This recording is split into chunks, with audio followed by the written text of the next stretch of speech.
for Valentine's Day, I thought this would be a fun conversation to have, whether you are talking about a spouse or a partner or just anybody that you're working together on some money goals. So, in my 20 years plus of working with couples, I have seen how money conversations can either build or break a relationship. And I've also seen how a few simple techniques can make a huge difference.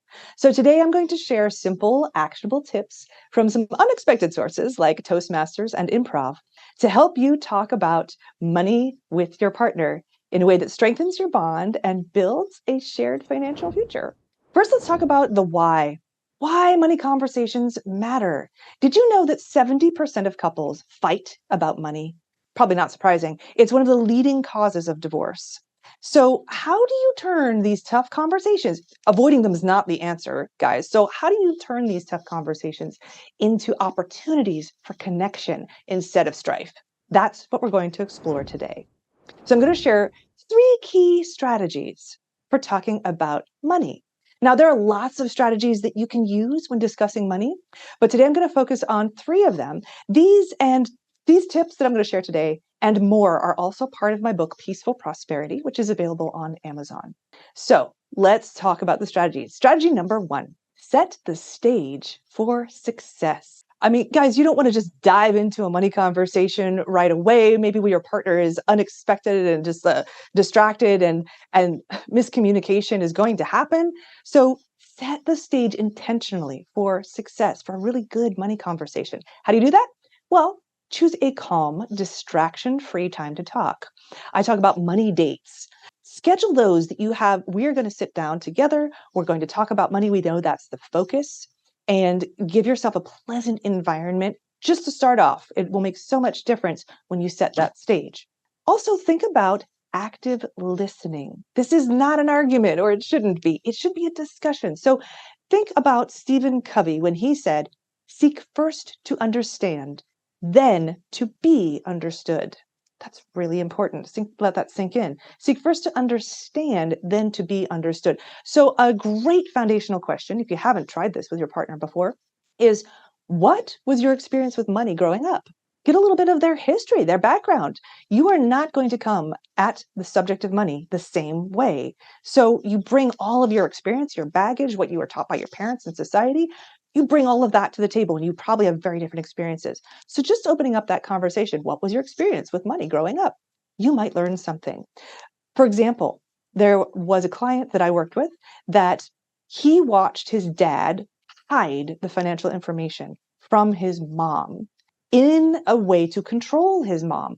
Unfortunately, his parents did end up divorcing eventually, but his dad just used that money information in a very non-supportive way. My client decided he was never going to have that in his marriage, in his relationship, because he loved his wife. So fast forward, he gets married, he has a wonderful relationship, but he insists on having weekly money conversations. Here's what we're doing. Here's what the money. And the wife is like, really? Ugh, this is exhausting. I hate this. It's boring. I'm not interested. It was a subject of contention until they talked about what was money like for you growing up.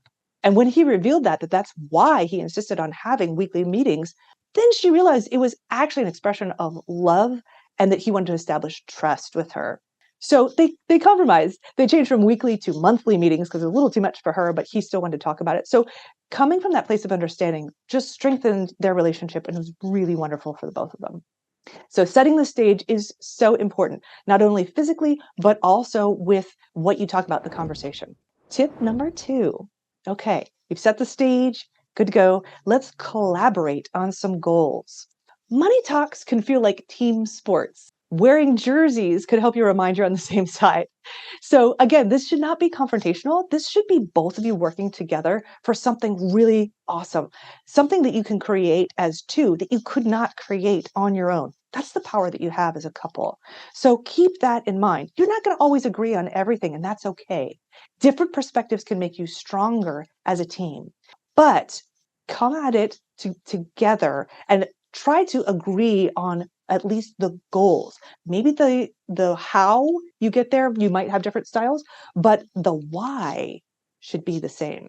So one thing to ask is first think about What's one financial goal you would love to achieve with your partner? You can even reflect on this now, maybe jot an idea down. What's one financial goal you'd really love to achieve together as a couple?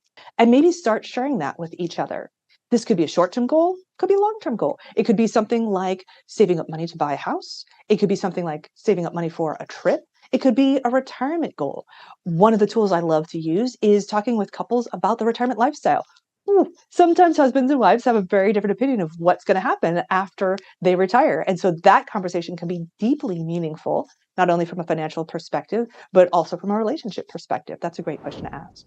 Here are a couple techniques to use because they'll say, well, that's great, Laura, but how do I actually do this? Here are two techniques from improv that I think are kind of fun. One is called yes and, to keep the conversations going and constructive. For example, you can start out with like, I think we eat out a lot. And the response could be, yes, and we could save money by eating at home more often. And then the other person can build on that with, yes, and I'd love to try some new recipes and practice my cooking skills. And then the other partner is, yes, and I hate getting dressed up anyway. Let's have breakfast for dinner in our pajamas. So you see how that came from a potential struggle of we eat out a lot to something fun if you just keep building with yes and. It's a fun technique to try. Second technique, let's say yes and is a little challenging for you, well, you can simply respond with thank you for sharing and then an open-ended question. So the first part of it, the thank you for sharing, validates what your partner is saying. That's very important. It doesn't shut them down. It says, I'm listening, and this is a safe space to continue. And then the open-ended question encourages the conversation to continue. Remember that yes, no questions can stop a conversation dead in its tracks, so avoid those. It's an improv rule. Try to have an open-ended question like, what makes you feel that way? So that you can attempt to understand, even if you don't agree. Key strategy number 3 is to create a plan together. Teamwork makes the dream work, as they say, but only if both teammates are involved. So I'll compare this to a relay run, where if you are loving money, you like all of this, and you run off, well, don't leave your partner in the dust. Make sure you're handing off that baton, that you're communicating, and that you are both helping each other to run the race. So ways to do this: reflect on successful teamwork moments in the past to remind yourselves of your ability to collaborate effectively. Maybe you planned a trip together that you really enjoyed. Maybe you solved a household issue, the toilet was backed up. Maybe it was something with raising children, but something that you have done together as a couple that was successful. Remind yourself of those, and that will help you to lean into, okay, then we can do this too. We can do this financial goal together as well. We've got this. Another thing to do is to schedule those regular money dates to review your progress, maybe monthly, maybe quarterly, but agree upon a money conversation on a regular cadence, right? Again, that relay race. So think about keeping these money dates regular, but also short and focused. Again, if one partner is really into money, they might want to go on and on, but the other might be like dying. So come together, meet in the middle, decide that you are going to meet, but keep it short and focused. And if you can, avoid the jargon. Again, this is when one person is really comfortable with money, but the other might not be. So keep the conversation going. Feel that both people are included.